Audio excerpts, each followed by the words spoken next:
Participar em qualquer plataforma de qualquer ente federado, independente de ter que de se cadastrar nos órgãos estaduais. Talvez isso dificulte um pouco, mas é bom que se saiba que o pregão é uma modalidade que é realizada em curto espaço de tempo. Essa é a maior inovação, aliás, da modalidade, que acelerou os procedimentos, trouxe celeridade.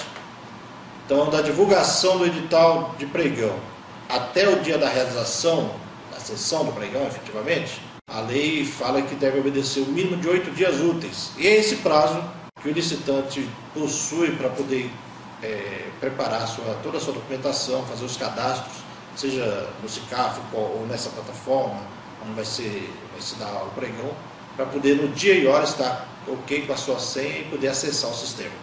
Muito bem. A questão do credenciamento do pregão online, ele se dá da seguinte forma. É lógico que no pregão presencial, o nome já diz, as pessoas interessadas no pregão já conhecem o edital e no dia e hora marcada estarão presentes na sessão de abertura, com seus envelopes, um contendo a documentação e o outro contendo a proposta comercial. Já no pregão eletrônico, como não existe essa possibilidade, não é presencial, é online, você faz o seu credenciamento para participar do pregão através do cadastro que você faz na sua proposta.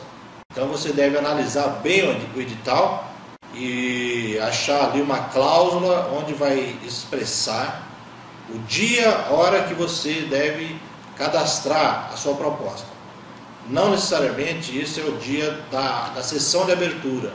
Antes da sessão de abertura, vai ter a oportunidade para você cadastrar a sua proposta e ficar aguardando, cuja proposta vai ficar ali. Então, todas as informações são sigilosas, o próprio decreto fala que as informações serão criptografadas. Você deve aguardar, então, o dia da abertura efetiva da sessão.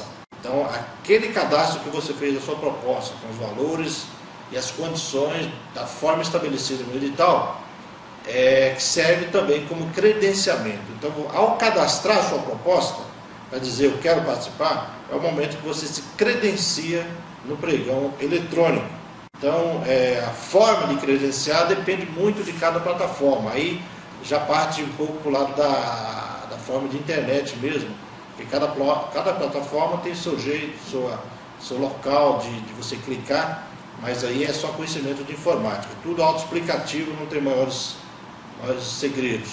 O importante é saber que você deve cadastrar a sua proposta antes da data inicial de iniciar os lances do pregão. É esse cadastramento que serve de credenciamento no pregão. Você se credenciou, está apto então para participar.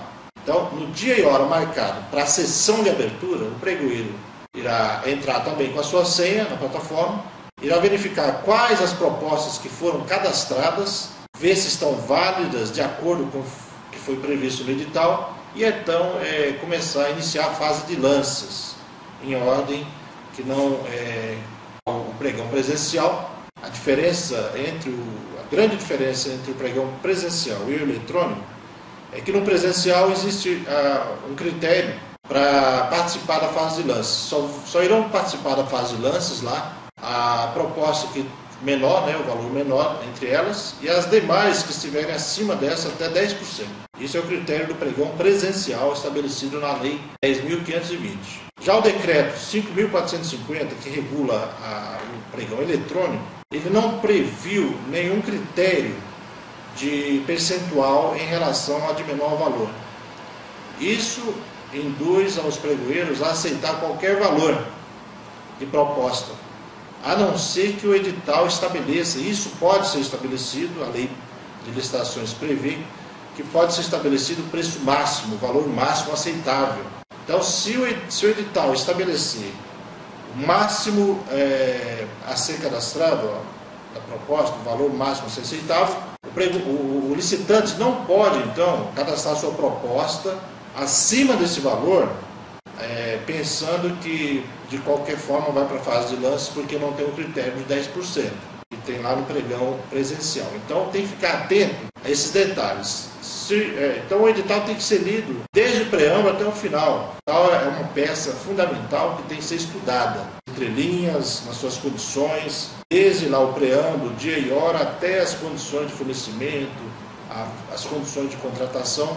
E aí você certamente, se for o caso, vai achar uma cláusula dizendo qual é o valor máximo aceitável. E acima desse valor máximo aceitável, você não pode cadastrar sua proposta sob pena de nem passar para a fase de lance. Você será sumariamente desclassificado. Então, no dia e hora da abertura, iniciada a sessão de lances, ou o pregoeiro vai prever já, ele estabelecer de início um tempo normal de lances para cada item, ou o próprio edital vem dizendo qual vai ser o tempo normal na etapa de lances para cada item licitado. Então, supondo que sejam de 10 minutos de etapa de lance, esses 10 minutos certamente serão obedecidos. Então você vai ter a oportunidade de visualizar ali o seu último valor, a última proposta que você fez, e a proposta que efetivamente estiver na frente, que estiver vencendo. Você não visualiza no pregão eletrônico, não tem como visualizar quais são os participantes e todos os valores ali estão cadastrados. Você visualiza apenas o seu último valor e o valor que está ganhando, porque no pregão eletrônico não se pode conhecer o oponente até o final do pregão. Aí sim, no final, aparece então a lista de classificatória do primeiro ao último lugar. Então, iniciada a etapa de lances, passado o tempo normal de lances, supondo que seja 10 minutos, tem que encerrar esses 10 minutos e automaticamente vai iniciar o que é chamado tempo aleatório ou tempo randômico, que vai de milésimo de segundo até 30 minutos. Então encerrou os 10 minutos, automaticamente já entra na fase aleatória, que vai de 0,1 até 30 minutos. Não se sabe que hora que vai acabar os lances, que hora que vai encerrar, porque é o sistema que vai operar isso aí e vai dizer, o próprio sistema, em determinado momento, ele para e não aceita mais lances. É o sistema que o governo criou no decreto, por mais que possa ser injusto, mas é legal, está na lei. Eu, particularmente, não gosto muito do sistema, porque a gente sabe que muitas vezes o licitante tem valores até melhores para ofertar, mas não dá tempo devido ao tempo aleatório, e aí acaba sendo prejuízo até mesmo para a própria administração pública. O Estado de São Paulo tem um decreto onde se estabeleceu a Bolsa Eletrônica de Compras, a BEC. Eu hoje aprovo, acho que é um dos sistemas mais eficazes, tendo em vista que, ao contrário do tempo aleatório de até 30 minutos, o sistema prevê que ao final do tempo normal, se tiver um lance nos últimos 3 minutos, vai abrir mais 3 minutos, se tiver um novo lance, abre mais 3, assim sucessivamente. Você sabe até onde você pode ir, então não vai ter surpresa. Você acaba o pregão, se nos últimos 3 minutos ficar sem nenhum novo lance, vence o último, então você acaba o pregão sabendo se é vencedor ou não tem surpresa. Esse é o sistema do Estado de São Paulo, que gostaria muito que fosse utilizado em nível federal, nas outras plataformas, aliás, pelo decreto federal, e não somente pelo estadual. Historicamente, quem conhece a história, a origem do pregão, na idade medieval, vai compreender, entender que esse sistema BEC é o que mais se aproxima da história do sistema de vela e pregão, onde numa sessão, ao início dos lances, acende uma vela, e cuja vela fica queimando enquanto vão acontecendo os lances. Acende mais uma vela enquanto tiver lance. A última vela tem que queimar por inteiro sem que haja um novo lance. E aí vence a última proposta. É o que mais se aproxima aí do sistema da BEC. E pelos princípios gerais de direito, inclusive pelos princípios estabelecidos na própria Lei 8666, talvez é o que mais se aproxime dos princípios do direito, tendo em vista o princípio do julgamento objetivo. Quer dizer, a lei de licitações tem sua redação toda embutida dos valores de igualdade, outros princípios maiores, inclusive o julgamento objetivo. Então, julgar objetivamente é julgar conforme o que foi solicitado e conforme o que foi apresentado. Então, o sistema aleatório, infelizmente, é algo que para o governo, na média, disse que foi favorável, porque pela competitividade que existe natural entre o ser humano, principalmente ao fornecer seu produto, né, o negócio de cada um, força a redução dos preços. Então, quando foi implementado a modalidade pregão, tinha-se a ideia de que os preços pagos pelo governo até então estavam um pouco acima do mercado, um pouco superfaturados. Tendo em vista que não tinha lances, ganhava a melhor proposta escrita, e aí não tinha mais lance, desde que a empresa tivesse ok com toda a documentação, era vencedora. E o pregão fez então inverter esse sistema, sendo que as melhores propostas, os melhores valores vão participar dessa etapa de lance e ainda reduzir mais ainda os valores das suas propostas. Muito bem.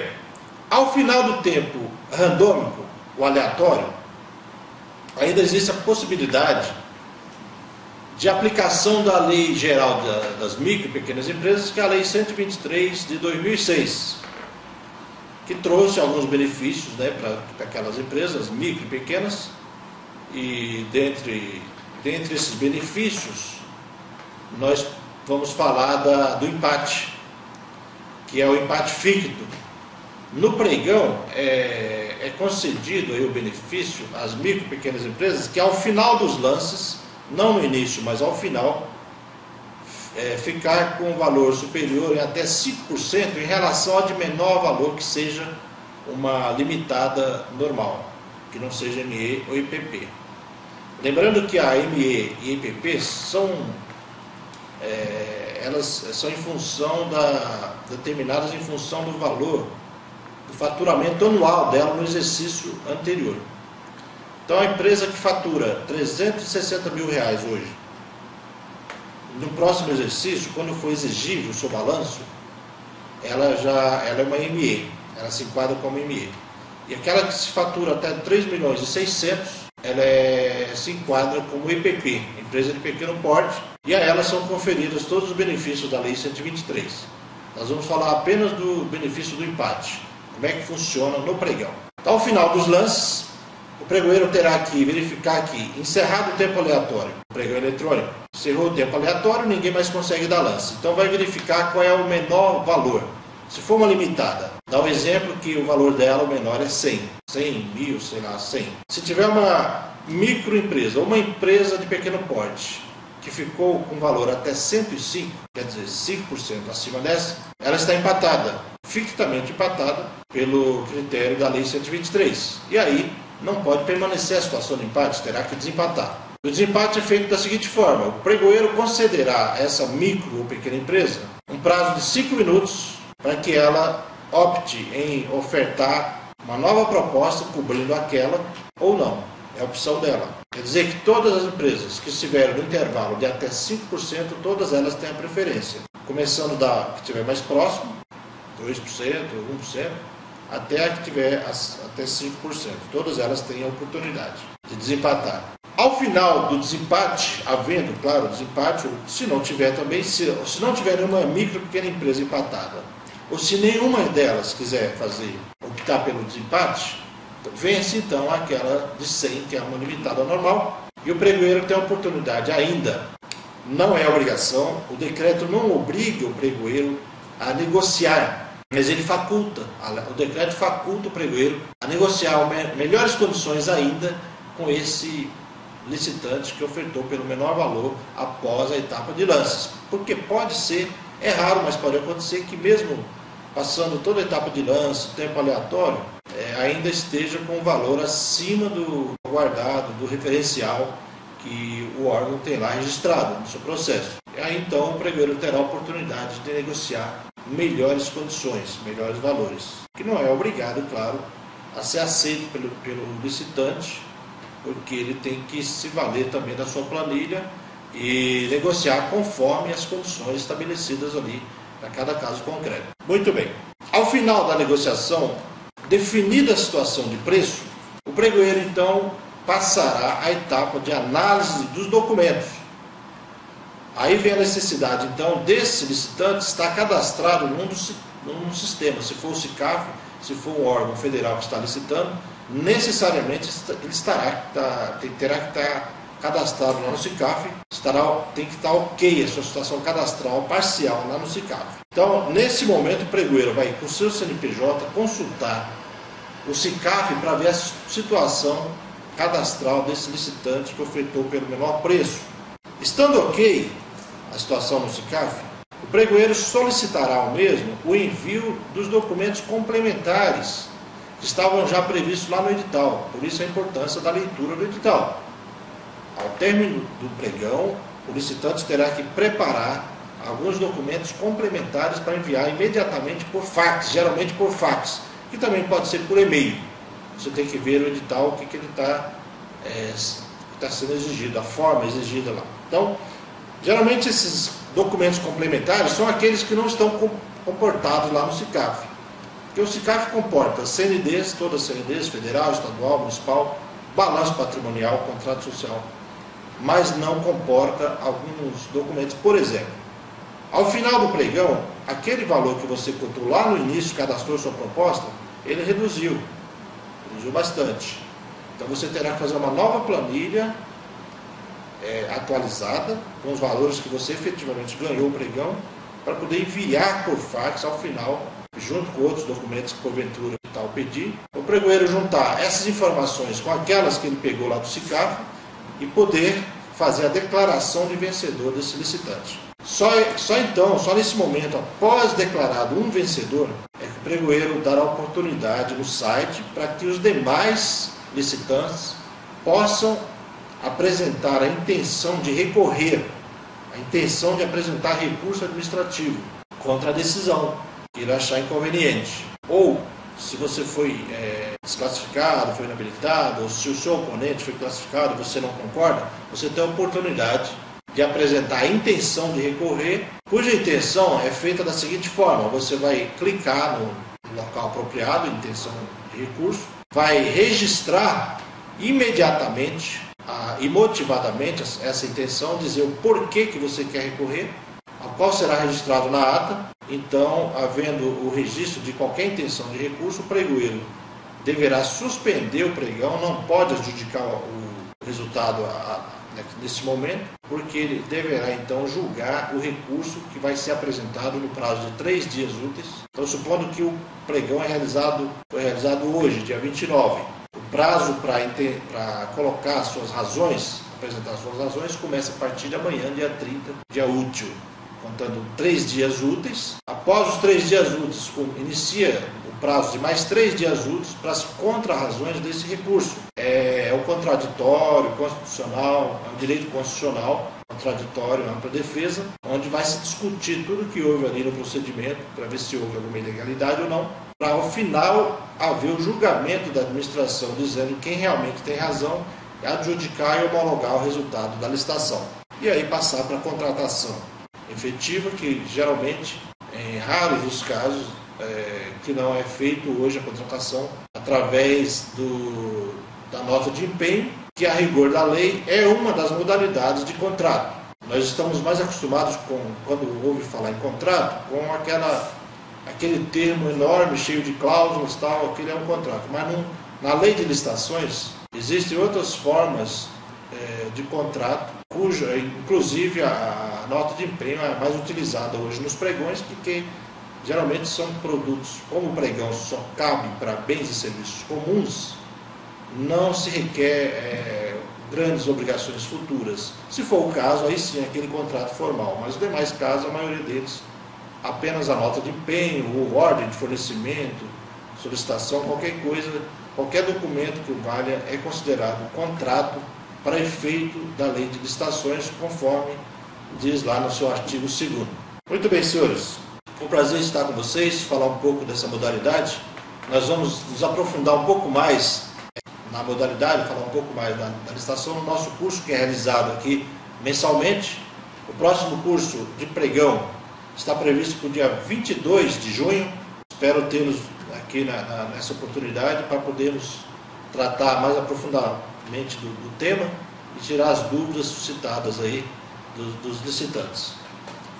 Gostaria de agradecer e dizer que semanalmente estamos aqui com um novo tema, a cada semana tratando de um novo tema sobre licitações, e gostaria de ter a presença de vocês. E se alguém porventura quiser tirar dúvidas a respeito dessa nossa palestra, pode ficar à vontade, enviar seus e-mails, que o pessoal aqui vai passar para a gente e vamos responder na medida do possível para cada um. Muito obrigado, boa tarde.